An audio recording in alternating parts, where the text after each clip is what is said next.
Today, I have a guest, special guest from Austin, Texas. Lisa Vargas is here. She is a professional dancer, instructor, choreographer, all of the things we're going to talk about and learn more about her backstory and what she's doing now and what the future looks like. Lisa, welcome to the show. Hi. Hi. What's up? How are you doing? I'm doing great. Yeah. Yeah, having a relaxing day. It's nice. Thanks for joining me on this podcast. Of course. We were talking a little bit before, but I wanted to say this again. The reason that I wanted to interview you was because you're just so amazing, right? And I've been dancing locally in Austin for maybe the last 2.5 years, and I've always heard your name and saw you performing. But like, I'll be at the gala, Fabian's gala, and I'll be like, who is that lady? And they'd be like, that's Lisa. Like, that's her team. That's her team. I'm like, I need to join their team. I need to join her team. But I wanted to give you your flowers, right? And give you a chance to share your journey with everyone.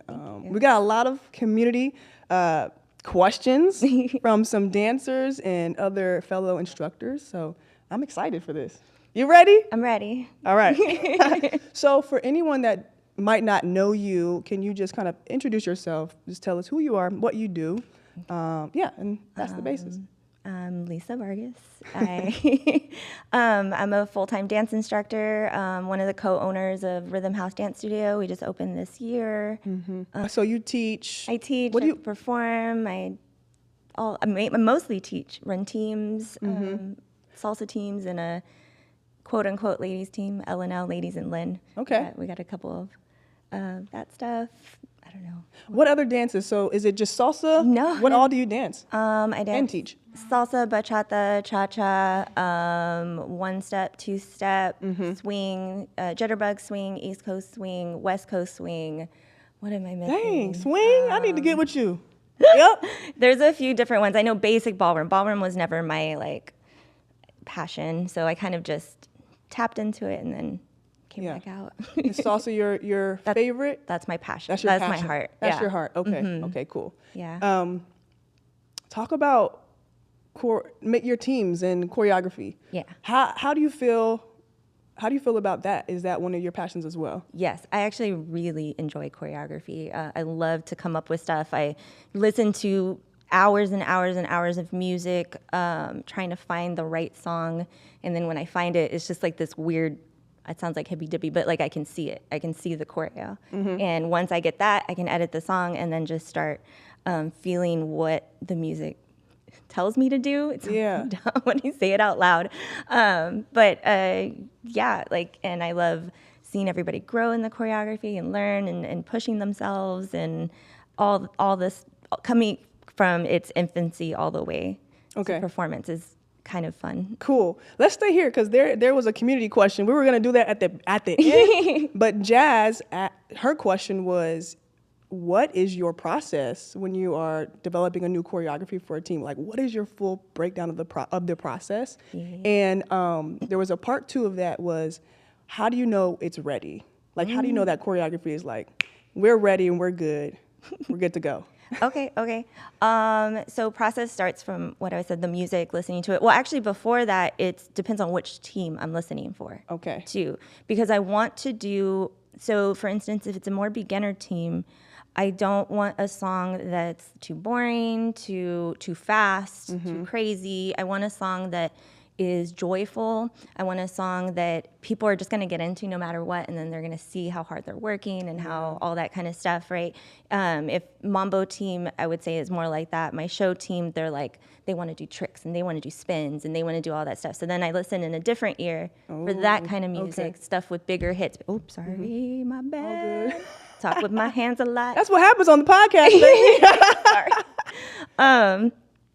What was I saying? I'm so ADD. No, talking about you were listening with a different ear for different types of performances. Yes. That's interesting. Yes, I definitely do that because every team has its own identity, basically. And so I like to listen for those different types of what and what can I do to bring out the best in them because each company has a slightly different goal. Yep. Yeah. What about the placements, the process of like, you have your team, you know everybody's ability, right? And talk about arrangements. Like partnerships? or formation. Formation. There you go. Formation. Listen, I got to get the vocabulary right. I'm like arrangements. Okay. Formation. So let's say it's more my like newer team, my newer people, right? I always put them in the back just so they, not because of their abilities, because if they're not used to performing, it's very easy to blank no matter how hard you've been practicing. Yeah. So I like people in the front for them to, if they get lost, they can catch back up quite easily. And whereas the more experienced people that are used to it, they get to be in the front for the, that's generally how like my newer teams work, newer students. For the more advanced team, for the show team, it just depends, really. A lot of times we like to make some movement, so I like to give everybody an opportunity to be in the front, pretty much. And then once again, if you're newer, even if you're more advanced, you may tend to be a little bit more in the back, just for that safety net. Is really what I do. It's not to really punish anybody. It's to kind of like, here you go. I want to make sure you're safe, you feel comfortable, you have a good experience performing, and then we can move it around from there. Yeah. Now, if we're talking L&L, now that formation, those are just a lot. What's the L&L? L&L is my ladies and Lynn team. Cool. Okay. So we do a lot of, at first we started off as a ladies bachata team, and we kind of just evolved into doing whatever we want. So like the last one, we did like Ain't My Fault, which wasn't bachata or Latin at all, and it was just a lot of just dance choreo. And this one we're doing Tightrope by Janelle Monáe, just because we wanted to do something funky and different. And so I honestly look at a lot of K-pop videos because they have choreography that's definitely attainable, and they have a lot of cool transitions. And I have about 9 to 11 people on my L&L team, and there's generally a decent amount of people, so it really helps me like see things and get ideas. And those I always try to like pop as many people on that team as possible to have a moment. I don't like to be the one in the middle and I'm like, oh my God, it's about me and everybody look at me dance. Like, of course I want to be middle sometimes, but when it's especially when it's student teams, it's about them. It's not about me. You know what I mean? Yeah. So we try to like take turns. I need to stop talking with my hands. We try to take turns with who can be in the front and who wants to pop more, and then the people that are a little more uncomfortable again stay in the back, or if they travel a lot. Meaning like my best friend Alex, she and Lizette, one of our other team members, they travel a ton. Literally like traveling the world type. Yeah, they travel the world. So I'll put some of them, if they knew that season, like they're like, yo, I'm going to be gone a lot. I'm like, okay, I'll put you in a spot that doesn't move a bunch. We'll move around you so that way you don't have to worry about, you can come into practice and plug yourself in. So some of that is strategic that way as well. That's cool. Yeah. That's a good tip, because it's like, it's easy for the person that is actually traveling, and then for you as the coach or an instructor leading the team, you don't have to like do too much for that person. Yeah. And then they're pretty cool with it usually. They're like, oh yeah, that's great, because I'm still performing and I'm not going to be there. So like they're really understanding. Most of the team they're really nice people. To be honest, they're really sweet people. So they're very understanding, and they know that everything I'm doing is always coming from a place of like love and care, and wanting everybody to shine and all that kind of crap. Good stuff. Yeah, all that kind of crap. So the time frame before you actually give the choreo to your team and y'all start like the first session, what's that time frame before that where you're like creating it? How long do you like to give yourself? Depends on the routine, to be honest. Yeah. Sometimes if it's the salsa teams, I'm more used to those. I've been doing those forever, so I can whip those out a lot faster. So Travis and I will meet like the week of. We do them in sections, basically, just because we have so much going on. It's hard to just sit. And then some days you're just more creative than others. Like it just, some days you're not feeling it. And it sucks to say that no matter how much intention you go in there to practice with, you're like, oh, everything sucks. I hate everything I'm doing. And then you come back another day in 30 minutes, you're like, half of it's done. This is great. Yeah. So we usually give ourselves a couple of days before practice to do a chunk. We do a chunk at a time. So I write out the entire song in 8 counts, and I map it all out, basically. I'm like, this is where I want to do a trick. This is where I want to do shines. This is pattern work. Maybe this is good where we could do transitions. And so I usually come in with a game plan for Travis to like see. He'll like come in and be like, oh, okay, so we need 5/8 counts till this, 4/8. Okay, great. So we'll do a pattern, and like it kind of helps facilitate that. I'll map it out. He'll look at it. We'll kind of fill in the gaps together. yeah. What's the most fun part for you from creation of the choreo to like the teaching of it and then performing? If student team wise, I love watching them perform Yeah. and I love seeing them shine. And like, I remember one time, one of the newer girls had performed when we were in San Antonio at Mambo Karabu, and a lot of the people there were so nice. They kept coming up to her and being like, "That was an amazing performance. You did so good. That was such hard work." And you just see her light up inside afterwards, and like, oh, that is my favorite. Just and then seeing like sometimes even looking back because a creative eye is a critical eye, right? Yeah. So I hate everything I do, always. I hate myself. Like I hate everything. But then sometimes you go back a couple years later and you look at a video and you're like, yeah, it's actually pretty good. Yeah. Like I did a good job. I need to appreciate that more. Yeah.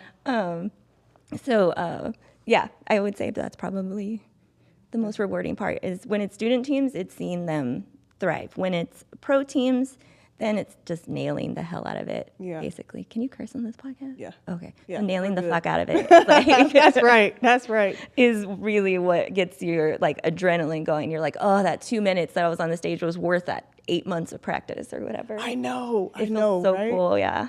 I resonate with that because I'm on the bachata bosses with Fabian, Yeah. and it's like we practice so long for 2 minutes. Yeah. And I'm like, I stress so much for 2 minutes. I never stressed like that before, but it was cool. It's different than sports and basketball, but I like it. Yeah. I like it. Dancing is actually the closest thing that I've been able to do since retirement that gives me that same movement and joy, and like I can dance and go to a workshop and not think about any of my problems. Yes. And that's what basketball did for me. Like Just in my the world would be falling down, but then I had 2 or 3 hours of practice and I'm like, fuck them problems. Like I forgot I had these issues, and then it's like practice is over and I'm like, dang it. Back to my life. Back to my life. But I love it. I love dance. So Me too. When it comes to like the pro team stuff, I feel like I got addicted to performing because that girl on the stage is not me. Like, so I'm awkward, I'm weird, I'm shy, like I'm just a mess. But then when I get on the floor to perform, all of a sudden I'm like, I want everybody to look at me. I want to be the best one. Everything's like, just big and dramatic and emoting. And then I get off the dance floor and I'm like, was that okay? Did you see that? Like, yeah. So I feel like I got addicted because the only place I could access her was like that diva. I could only access her on stage still to this day. Yeah. And so I think I really enjoyed diving into that when it came to performing. Nice, that's cool. Yeah. So before we get into your background, because I want to know your background and how you got into dance, I have a couple icebreaker questions. So Okay, cool. Kind of a 2-part question, but what was your biggest challenge last year, and then what would be your biggest celebration you would give yourself for last year? What if it's the same? It can be. Oh yeah, yeah. It can be. Oh, I love it. Let's do it. Opening the dance studio. Opening the dance studio. Last year we all of a sudden like it just worked out. I don't know how it all happened, but the stars aligned and we got a place that if we knew we could do all the work, that we could afford it. And so we had about 6 weeks, I want to say maybe 4 weeks, 4 to 6 weeks until we had to start paying rent.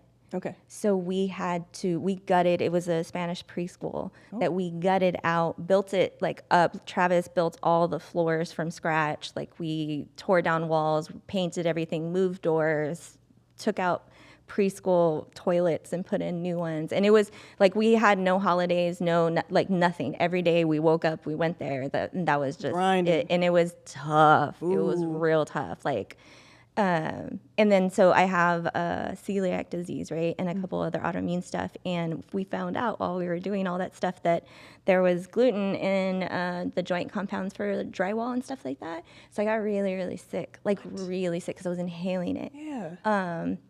So that was probably like the hardest time to go through, but also the most rewarding because now we have a beautiful studio that we love, and we get to build the community that we want and have the vibe that we want. And so it was like the hardest thing, but then now it's like the best thing. Like of course we're still trying to we're still like building and stuff, but it feels really good. That's to awesome. have the control and have the be able to just I don't know, be a part of the community with your own self, not through anybody else's vision. Yes. Congrats and congratulations. Thank you. Congratulations. Love it when I make up new words. I do it all the time. Oh my gosh. Talk about, you just mentioned it. Talk about how important it is to be able to have your own studio, have your own space and control. That's what you said. The control, of your vision. Once you have, I feel like, enough skill acquired, I feel like it's a good thing to jump into. The beauty of it is that we already had like clients and following and stuff like that. Yep. So that was really, really helpful. But I've been in environments in dance studios where it's either over-sexualized or it's sexist. I've been in even a woman-owned business that was incredibly sexist. Wow.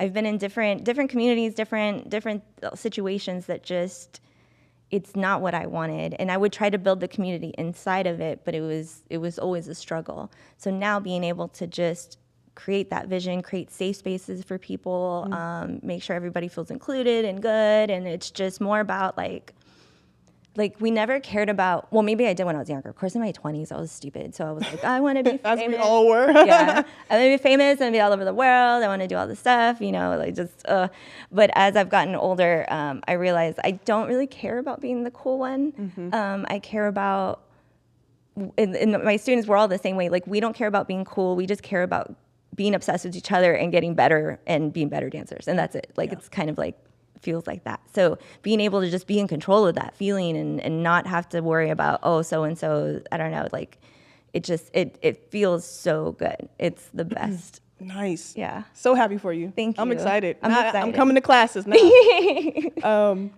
stay on the topic. You're talking about community, right? And I had a question about that. What do you think, how do I phrase this? Let's see. Talk about the culture that you need to create to have a community that is thriving and going to last. The culture, and then what type of people are there? What type of person do you need to be as well? I feel like that's a really great question. So every instructor is different, and everybody attracts different types of people, and the people they attract are who want it's the right person, right? So I feel like there's no right or wrong way to teach or to everybody just has their own, their tribe. Yeah, their tribe. Exactly. Yeah. And it's just luckily for us, when it came to my personality, I can't hide it. It's to a fault. I'm awkward, I'm weird, I'm funny, whatever. So some people really dig that, and some people are like, I want somebody more serious, or I want somebody more, and I go over technique and stuff like that, but I am who I am. So I feel like we've weeded out people naturally, which has kind of been nice, and the people that have been left have been really nice people. Yeah. So that's been helpful. Yeah. But that's a good point, because I think that's exactly what you want.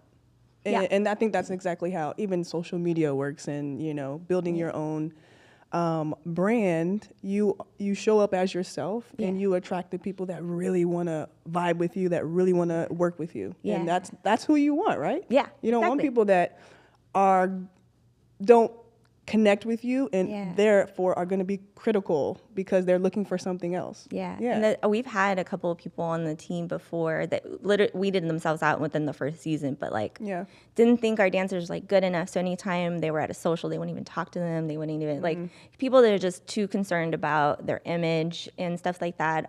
They quickly found their way out pretty easily. Yeah, and that's okay. Because and we're all great. Yeah. Super, that's amazing. So we've gotten lucky that it kind of just naturally happens, for sure. And it's also a way to protect the community, right? Yeah. So. Yeah. I do want everybody to feel safe and feel included. I know everyone says that, but I really make it a point to try for everyone to just feel good, because everyone's stressed. Most of these people, they're coming from work, they have families, they have partners, they have dogs, they have whatever. They're not coming here to have more stress. Yeah. They're coming here to feel good, even if they're more into the more the route where they want to be more professional, they want to be more hardcore, that.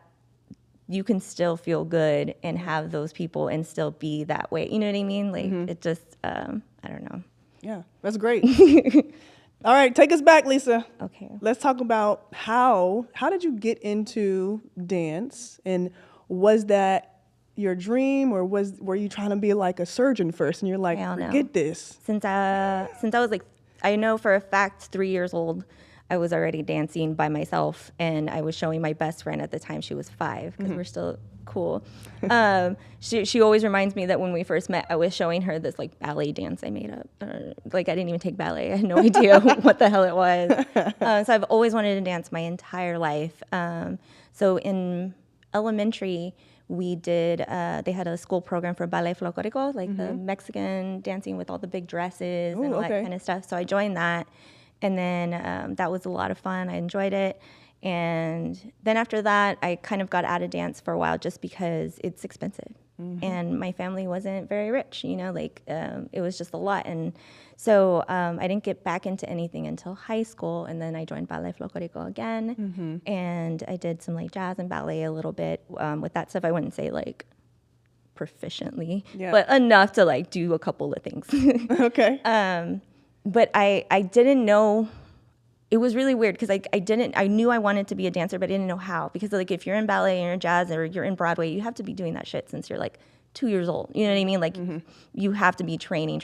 We just never had the money to do it.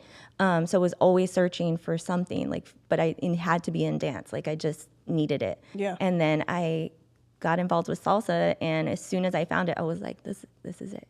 This is how I make dance my life. And from there, I just worked my ass off until it became my profession, basically. I got lucky that so my brother's wife's brother, now his ex-wife, he used to work for, I want to say Univision, I think, one of those channels. And there was this show called Caliente on, I think it was like on every Saturday, and they would have like different bands on, and there would be like girls in bikinis like dancing and like little things like that. And they asked me to be on it because the brother knew that I liked to dance. And I was like, sure, I was young and thin. I was like, I'll dance in a bikini, you know, behind everybody. Nice. And there was a salsa band there, and there was a salsa team performing with them. And I saw them, and I was like, yes, this. Okay. So I went up to the director and I was like, where are y'all from? What's going on? And it turned out to be Seminea from San Antonio. And they were like, actually, we're doing like this month-long audition for a new team. Do you want to come and try out? And I was living in Corpus Christi at the time. That's where I'm born, born and raised from.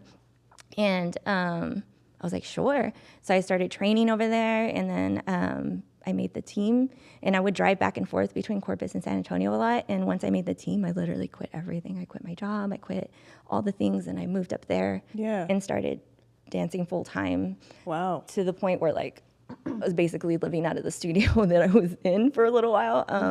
But yeah, that's basically how the start happened. How far is that drive from Corpus to San Antonio?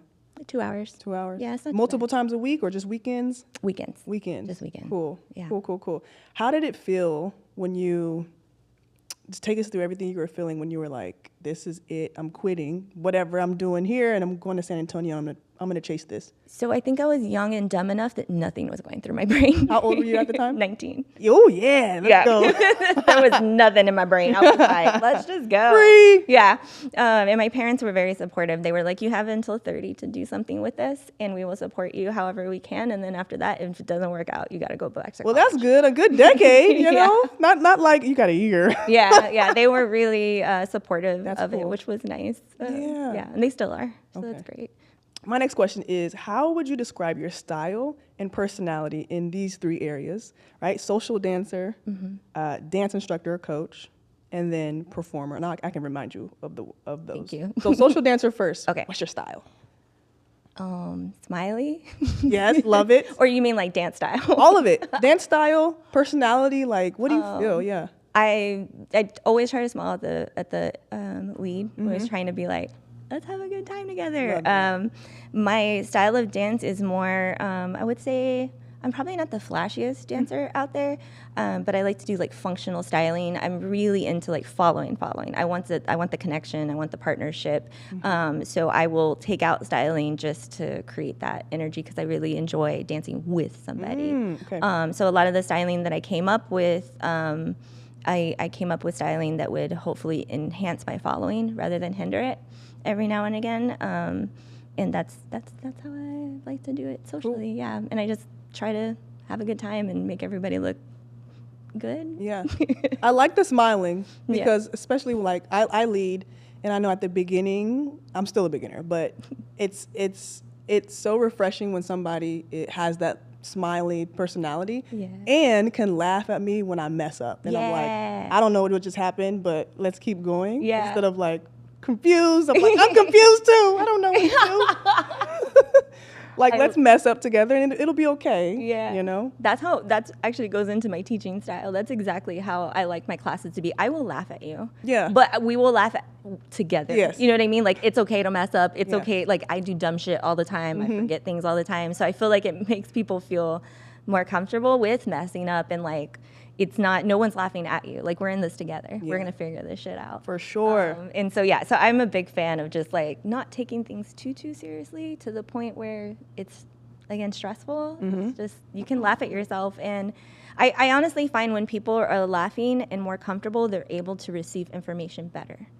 As opposed to when you're stressed out. Because I know there's days where I've been practicing, all of a sudden, like, my double or triple spins like fucked up, and I like, something I do all the time, but it's my mental state, you know, and then you come in and then another day you're relaxed and all of a sudden everything's just smooth. So I like to hopefully create that environment for people where they feel comfortable messing up, comfortable getting better, comfortable, you know, celebrating that people doing well or helping each other, that kind of stuff. Awesome. Yeah. So that kind of, that answered the dance instructor coach style. And then the next one is your performance style. So do you do a lot of solos? No, by myself? Yeah. Hell no. I partner dance for a reason. Yeah. So, what's your style when you are doing performances with your team, but individually? Like, how do you channel that person, that dancer? So there's a couple different ways. One, she just comes out. Two, I tell people, so like, if I will pull from parts of my life. So like, for instance, we did this one routine back in the day, and it was called Morbid Bride. And it was about this girl that, like, they got married, and I want to say that he was cheated on a lot. It was really heartbroken. And I went through a really, really bad heart, like, break. And actually right around the same time, and I like literally put all that emotion into my dance. And then there was another routine where like it was supposed to be fun and flirty. So I literally would just pretend that like Travis was in the audience, and like I think about like when we first met, and it was like all disgustingly cute, and you're like, Who's Travis? Who's Travis? My husband. Oh yeah. Hi Travis. Well, maybe you don't. I was like, you may want to get him in here at some point. He's a world champion in a whole bunch of stuff. And he won't ever tell you that he is. I do, but he won't. But he is also quieter and more resting bitch face than me. So he knows awesome. Stuff. But so I'll pretend like he's in the audience and I have those butterflies and I'm being flirty with him. And like, I'll create a story in my head to help me figure out what the vibe of that routine is. And I always tell people to do that too. I'm like, just like pretend your husband's out there, your wife or your partner, whatever, or just think of a time when it made you feel that way, and then that's how you, like, for instance, our routine that we're doing now for the Mambo team, it's a song about being in love. Like, this guy is just like, you're my all, you're my heart, so everything that we're doing is just like flirty and cute and lovely, and like I just tell people, like, just think about those times, and then that'll come out in your dancing a little more. Yeah. What if you don't have anything of that in the moment? You make it up. You make it up. Make it up. I love that answer. You make up a story. You make something up. That's crazy because like I used to do that when I played basketball. Yeah. Like let's say at UT when I was in college, I was like, I don't fucking want to play tonight. My knees hurt. I've got all this homework. I'm not even here. Yeah. I would make stuff up like, I don't know, make some stuff up like my coach was talking shit about me, or my friend Kenny and I used to do that to each other when we had a routine where we had to be really angry. He'd be like, so and so is a better dancer than you, and I'd be like, you know what, the Cowboys suck. Like, fuck you, and he'd be like, let's go. Yes, exactly, just like that. Like I think it's interesting and important to know how to push your own buttons. Yeah. You know? I don't know. Weirdos. Mine can get pushed pretty easily. Cool. What has been the most difficult part of your journey in regards to finding balance between the business side of things and keeping the passion for dance? And take your time to answer. I would say, is it weird though that the business side is part of my passion? No, let's go. You know what I mean? Let's talk about it. I like teaching. I like doing the social media stuff and the flyers, and like I like all of that. Like I legitimately enjoy it. How I give back to myself, I would say, is probably going to congresses and stuff and dancing with like really, really high level dancers. Like I love dancing with obviously the local scene and stuff like that. But it definitely is a difference when you've danced with those people a lot, right? You kind of get to know them, you get to know what they feel like, what their leads are. So it's kind of fun to go to a congress where you don't dance with these people as often. Yeah. And it's like a challenge for myself. You know what I mean? Like if I'm following everything this person is throwing at me and I'm not used to them, then I'm like, fuck yeah, like I still got the following. Still got it. Yeah. I still got Where it. it's like in the scene you're used to everyone, so you're like, is it me? Is it you? Or are we just used to each other? So I feel like that fills my cup a lot, is going to congresses and doing some of the workshops, or even just being in the environment. So there's been times where I'm too tired to do any workshops and I'm just dancing and hanging out with everyone and just being around everyone, being with like-minded people. It kind of fills my cup, and then I come home and I'm like, okay, let's practice, let's do this, let's do that. Yeah, So that's that's cool. probably it, yeah. And then liking other things sometimes too. Say that again? Liking other things sometimes too. Like my other passion is, and I don't do it, I just like to like stand-up comedy. I love going to stand-up comedy shows and watching all the things and the podcasts and all that stuff. So like that is a totally different side of me. And the stuff I like is raunchy as fuck, and it's inappropriate and it's offensive. Like it's my opposite side, I guess. Yeah. I don't know, I gotta get it out somewhere. So like it really, I'm such a pleasant, or I don't know, whatever you want to call it.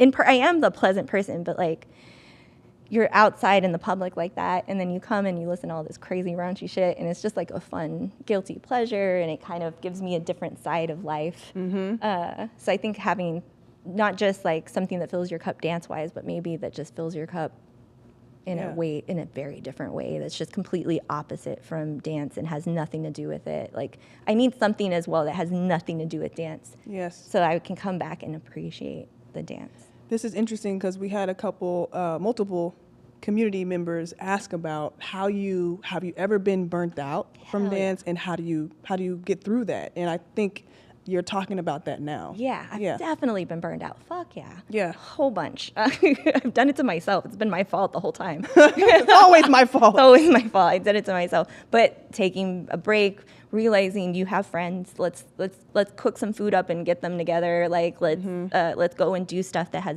absolutely, like I'll go out with my dance friends and we'll not even talk about dance at all. We will just we're just friends, and that really helps a lot too, because you do need a break, no matter how much it's your passion. Yeah. It's no matter how much I love Travis. There are days I want to choke the fuck out of him. I want to be like, just I don't want to see your face right now. You know what I mean? Yeah. And so I think that's the same with dance too. You need a break every once in a while, and you gotta make sure that you don't overcommit. Especially, one thing I've learned is not to say yes when I'm feeling happy and excited, when I'm on a high. You know what I mean? When I'm just like energetic and everything's yes. I've learned how to just like be like, yeah, sure, I will. Let me think about that. Let me check my schedule. That's good. So then that way I know for sure if that's something I really want to do or really want to support, or if I even, like I said, I have health problems. So for me, energy efficiency is super important to me because, I don't know, have you ever heard of that 10-spoon theory? I haven't. So basically a normal healthy person is working with let's say 10 spoons throughout their day, right? Yeah. That's their energy level.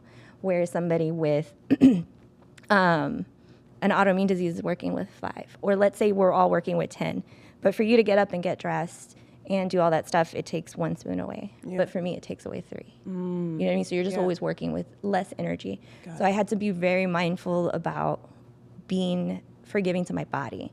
And being like, it's okay to say no to people because your body is more important and they'll be more understanding in the long run. You can always make it up to them. You can always figure out a way to make it work to where you can be kind to yourself and to other people at the same time. And like I was telling you earlier, it's one of the reasons why I don't get to go out social dancing as much because my body gives out on me a lot. But I mean, I love what I do, so I just put up with it. Yeah. Gotta keep living life. Yeah, and I just got to figure out ways to like make it work and maneuver around it. And I think everybody, to an extent, even if they're healthy, they have to like figure that out. Yeah. Cool. Okay.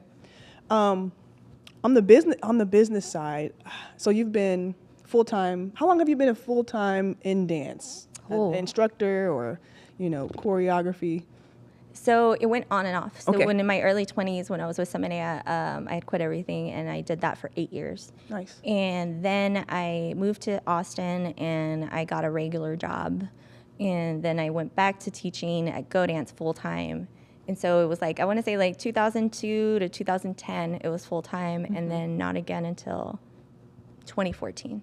2014 and on, I was back to being full-time again, because I tried to get away from it, and because I was burnt out, and also I was dealing with a really nasty breakup, which is one of the reasons why I moved to Austin. Okay. It was ugly. So whatchamacallit, so I was trying to just live like a quote-unquote normal life, and I hated it. Listen. I hated it. I got fat. I got like depressed. Like I was like, ugh. Yeah. And then I went back to dance, and I was like, oh yeah, that's okay.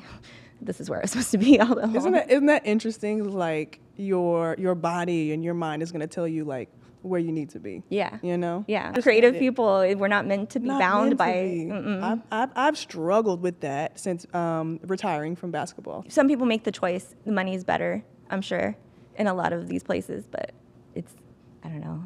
I was telling someone yesterday, we were actually talking about the whole the age-old question: if you won the lottery, what would you do? And I was like, literally everything I'm doing now, but just more money. But I just wouldn't have to struggle or be anxious about paying bills. You know what I mean? It'd be the same. It's just we're meant to do what we're meant to do. I love that.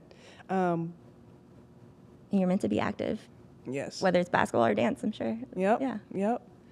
How far did you get in basketball? Like, you went through college, you went to pro, like, what did you? Yeah, I played at UT here in Austin, Texas, not Tennessee. The real UT, I'm trying to tell you guys.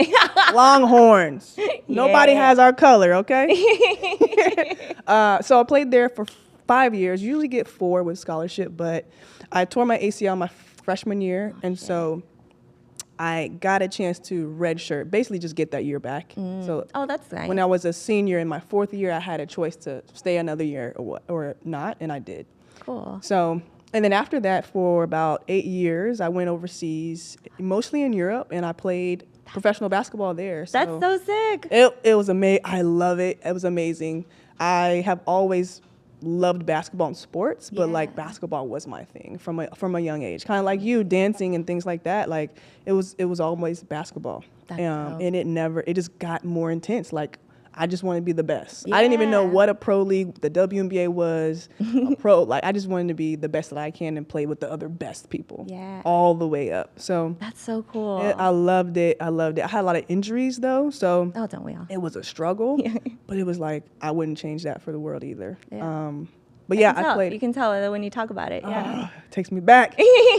So I played mostly in Europe. Portugal was my first place that I played, which was a really good country to go to. Cool. That was my first place, away from home, and you don't really know. Was that scary, not knowing the language or? A little bit, but I don't know. I was so excited about the new adventure. Yeah. And playing with other pros. I was like, they're gonna be so much better than me, and I'm gonna catch up. Yeah. And I'm gonna start. But like, what's crazy is like, I was the best player on the team, and I didn't really want that. I wanted to be the top 3. Right. But I wanted there to be. You wanted to shift around I between wanted the to 3. learn. Yeah, I wanted to be. I wanted there to be other leaders that were older than me or knew more and were better, because I thrive in that. I thrive in that. I don't know, environment. Yeah. No, that makes sense. I'm able to raise my bar. What position did you play? I call it tiny forward. So anybody, do you know basketball a little bit? Like a little. A little bit. So anybody that knows basketball, there's like point guard, shooting guard, and there's the 3, and I was a 4. 4 and the 5 are the post players, or the girls that play closer to the basket. They're usually tall. But in basketball, like, in real life, like, I'm tall. But in basketball, I'm not. I'm like a shorty. Nice. So like I'm maybe 6 foot, And the girls I'm playing against are always 6'3", 6'5", 6'7", Dang. tall, big, whatever. Like, and I have to hold my ground. And I'm like, whatever. I loved it, but I say tiny forward because I'm the smallest. But I loved it. I was in Puerto Rico, Ecuador, What? Sweden, France, Romania. That is I played in fantastic. Romania twice. Did you pick up any languages while you were Man, that's the one thing. No. No. That's the one thing that I regret. I'm like, dang it. How you didn't learn nothing? But I would learn for, like when I was there, I would learn a little bit, enough, right? To be respectful, but also to get around and have conversations with locals and stuff like that. But then you would lose it after. I lose it. Yeah. You really gotta. I'm like that when I I go like to to be Mexico. immersed in it though, because I can pick it up because I have to. If I gotta talk to my coach, if I gotta go to the store and I'm tired of looking for the butter for 30 minutes, like I just gotta ask somebody at one point, some point. But yeah, it was cool. Oh, that's really awesome. really cool. Wow, that's an amazing journey. That's super cool. Yeah. Thanks for asking. No problem. Let's get to these questions, community questions. We've answered some already, but this is amazing. From your lovely friends. Okay, cool. This is from Fabian. Fabian asks, if you could start over, what would you do differently, if anything? I would believe in myself more. Ooh, talk about that, yeah. I just never thought I was good. I mean, still, I have imposter syndrome to this day, but I was always being too self-conscious, too. I was too afraid to look dumb. So I never did it. I didn't go all the way. Does that make, I don't know if that makes sense. Yes, absolutely. Whereas like, it was actually when I joined Pasiones with Fabian and Johnny and Travis and everyone, Cynthia, that I learned how to laugh at myself when I'm messing up. Like how to be like, bitch, you fucked that up. And it's not like, it's not you're a terrible dancer. It's just, we're laughing at you because you're good. And because you messed up. Like, it's just, it's funny. And once I learned that, man, that made my whole trajectory, like, change. Because all of a sudden, I wasn't scared to mess up. I wasn't scared to fuck up. And it was just, like, there was so much respect between all of us that it was never about that. Like, it was truly my favorite pro dance company to be in because we were just all just, like I said, we all had our different strengths, which was really cool. And it's kind of the same way with when I danced with like Alejandra and Gerard and Travis when us four danced together. And when we had Son Los Seis with Emerson and Carla, we just all had totally different things that we are good at. You know, Gerard is good at the flash and the flare, and like Travis and I are good at like the spins and the lines, and Alejandra is really good at body movement. And so like it's just, and then the same thing like with Pasiones is that we just had this mutual respect for each other, and we all had different strengths. So when we would fuck up, it was just fun. It was just funny. Yeah. And I feel like if I would have just learned that sooner, I could have gotten better faster. But I was so worried about looking dumb. I was so worried and so nervous that I just don't think I let myself, not that I trained hard, I did all this stuff, but I think I could have gotten further had I just believed in myself more and not been afraid to mess up. Yeah, I Like love that. I love that. Okay, Jazz asked, what is your, we already did that one. So she was the one that asked about your creative process, which was awesome answer. Ooh, okay, here's another one with the choreography. Okay. Jock asks, what is your not so secret tip on choreography, and how do you know it's at the ready level? So you already answered that, but what is your not so secret tip in building a choreography? A not so secret tip of building my choreography. Like, yeah, a super maybe easy tip that people may forget or overlook. I think mapping it out is a big deal, to be honest. Making sure you're doing it to the level of your students and enough to push them, but not enough to make them look dumb or feel dumb. Because when you get to a certain point and you're pushing them too hard, they have a negative experience. I've seen it in teams before where like it's the new team in town and everybody's excited and it's like they thought that that's what they wanted. It's like tricks, spins, like all this crazy stuff, and then it becomes too hard and then it just looks sloppy and they have a negative experience, and you know what I mean? It's just knowing where that is with your team, where that good spot, good spot of being challenging, but also making sure that they look good, they feel good, that they're gonna have, and also having it's not really choreography, but in terms of like, I think what's been helpful with my team is that they do one rehearsal with me a week, but then we have them meet up on Saturdays on their own. And this is all like not mandatory. They do it on their own, but they practice again together. And without me. Nice. And there's, I have a team captain that kind of like runs things, and she helps everybody, and like they really like bond during that time frame. I feel like that helps the choreography a lot, because then you see them, and then I don't know, it's that's cool. Yeah, I love that. I love it. Okay. Javi says you are considered one of the top pros in Texas dance scene. Very respected. What does it actually take to get those qualifications, right? Or for people to view you as an artist in that way? Oh. Does that make sense? Javier with a good question. Yeah, right. What type of person, what the work put in, like, yeah. I don't know, I just worked my ass off all the time. Yeah. I was just always training, always practicing, always trying to get better. I was just so obsessed with it that, I don't know, it just kind of started naturally happening. I always wanted to run teams. I always wanted to do my own choreography. I really do love teaching. For me, because I'm ADD and I get bored, it's actually really cool to sit there and figure out how you work, how to make it, like doesn't matter what level of dance you're at, like how can I make this make sense to you? And that is so much fun for me, that I feel like I analyzed a lot, and it really helped with the teaching and people respecting you, and just like because you really care and you're really like in it with them.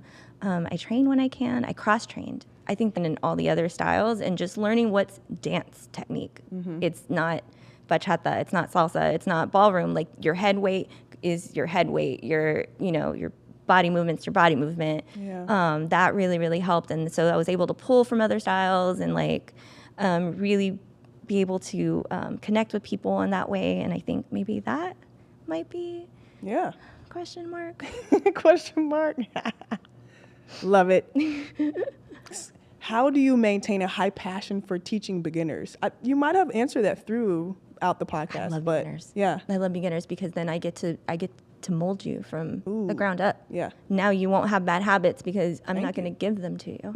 Yes, that's true. And I love it. And also it's fun to have new blood. And if you're not very creative, using the same jokes over and over again with new people is great. And you're like, I'm a comedian. This is amazing. This joke works every time. It kills. But it really is. It's really getting to be able to get somebody from the beginning and figure out how they work. And also just the social aspect of it, learning people. Like you just meet so many interesting people. Like you never know what they're doing. Like I had no idea you were a professional basketball player. You know what I mean? Like you meet so many cool people and so it's just kind of fun to meet beginners because like they're new. And it's kind of fun to watch them on their journey of like being a little baby. Yes. And then growing out into the social world. I love it. Cool. That is cool. Yeah. Awesome. Okay, Mo asks, how do you keep up with dance in all the different avenues and styles that are continuously changing? How do you keep up? And like, what's your sources? Yeah. No, I do. So I don't know. When I go to congresses, I'll take workshops. If somebody's in town, I'll try to take private lessons when I can. It was more before than now, because now I'm like just really broke from putting all my money into the studio. So I don't do anything right now.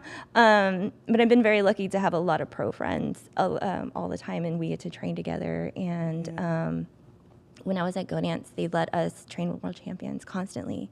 Every week I was training with world champions. So that's cool. Yeah, it was before the downfall of that for myself. It was I credit a lot of my teaching style and a lot of that training, like just to having that access is just fucking phenomenal. So I ask questions. I'm no longer afraid to be like, I don't know how to do this fucking move. Can you show me? Can you help me? And then I try to just like watch things and kind of like, watch dance videos, see what's the trend.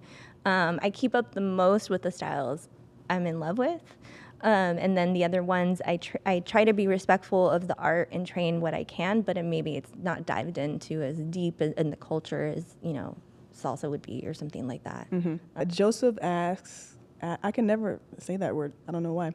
Who inspired you? Who inspired you during your dance journey, and who helped you get to I guess, the dancer and instructor that you are today? If there's any specific coaches, you know, of the past. That got me into teaching? Got you, so, yeah, got you into teaching, but like the level of a dancer that you are. If you like practice with specific people, or if you like follow. So I would say in the beginning, I was mostly self-taught. I kind of just was a good follow, and I just kept working at it as much as I could, and figuring it out. And then the other thing that kind of worked to my advantage is when I got into the scene, I started dating somebody who was already big in the international scene.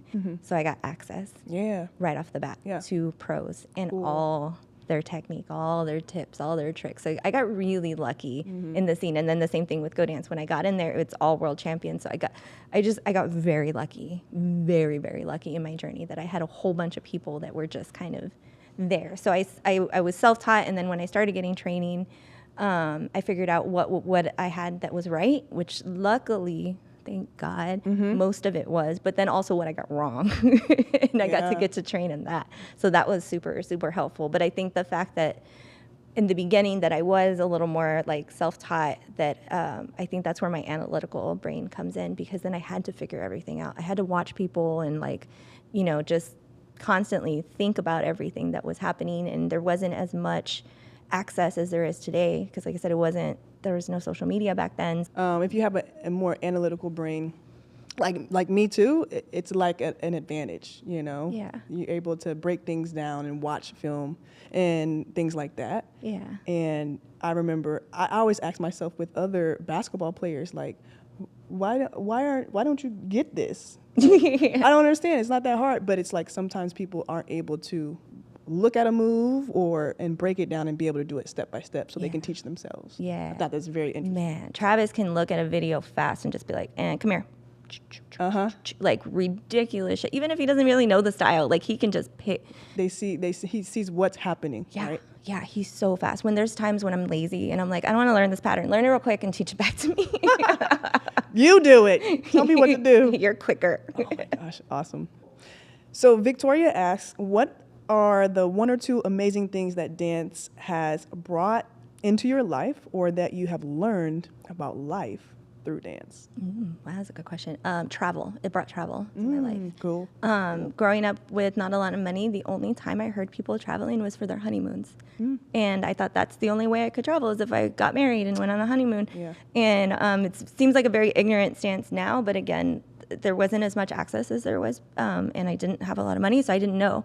So once I got into dance, and it opened my eyes to traveling all around the world, and then I was able to experience different cultures, even different cultures within the United States. You know what I mean? Like it really, like, I am so grateful for that, and being able not to just travel, but like when you go to another country and you don't know anybody, you can go dance and then meet people, and then they'll tell you the local spots to go to. Like, you know what I mean? So you get that inside information just from dancing and traveling and stuff like that. And that, to me, has probably been one of my favorite. I had always wanted to travel as a kid, but I never thought I could. So, that one was a big deal for me. That's cool. Yeah. I love traveling. Me too. Love it. I love it and hate it. Like, the travel itself, sometimes you're like, ugh, delayed flights, whatever. But, being somewhere else is so cool. Yeah. The planes and all that, if you're not in your own little space, just snap my fingers and get me there. Yeah, exactly. Again, Mo asks, what does your dream life look like if you don't already have it? It looks a lot like this, Nice. but like I said, with more money. So next level is more money. More money, just more like. What else? Dream it up, manifest it. I would like to be just financially free. Yeah. Where I'm not worrying about my bills, or I don't need to have I don't need to be, like Joe Rogan money, nothing like that. But I would love to just not have to worry about shit and just go to a restaurant and not to be like, $16, I have 100 in my account right now. You know what I mean? Feel you, yeah. But everything else, I would probably do the same. Maybe take on slightly less privates just to be kinder to my body. But I would still run teams. I would still want that dance studio. The reason I called it Rhythm House is because I wanted to house everybody.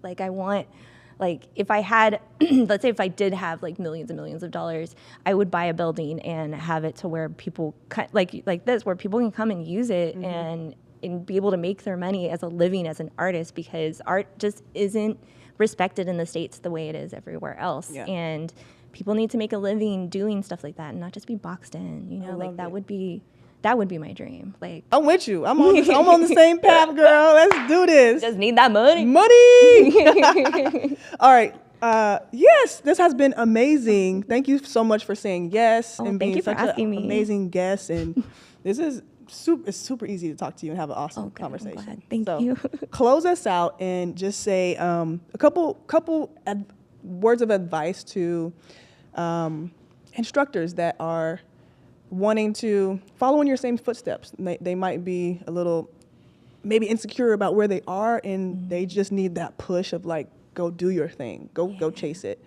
First of all, I'm available for anybody to ask me questions about teaching and especially running teams. I always tell like Rochi and them, like I was like, hey, whatever you need, I know you're going to start a team. Like, let me know if you need any help or if you need any advice. With some of the girls, I was like, here's some advice for costumes, because no one's, you know, like you should do this, this, and this, because they're going to complain about A, B, and C. You know what I mean? So first, like, feel free to use me when it comes to that. And then just for instructors, you just got to keep training, keep getting coaching from other people, and even invite people. I mean, the worst thing in the world is to invite somebody to your class to watch you teach. Like, it fucking sucks. But like, if you can get somebody to do that, and then that you respect, they can give you tips or advice, or maybe just even sometimes asking your students that you trust, hey, what do you think is working? What's not working? What do you like? And setting your ego aside for it. That is hard. Even as somebody like me, I have to constantly be like, when someone's giving me advice, they're like just putting my ego aside and being like, listen, just listen. Maybe they do know better than you. Like, you know what I mean? And it's hard for everyone. Even for me, I love to be open, but even at that, like, you just got to put the fact that you may not know better, like, you need to put that in your brain. Somebody else might know better. And even if they don't, you just take it with grace. Oh, okay, thank you. I'll consider that, you know? And that's it. Yeah. Yeah. That's awesome. This is so good. Thank you so much for coming to the show. Thank you for inviting me. It's been amazing. See you when I see you. Peace.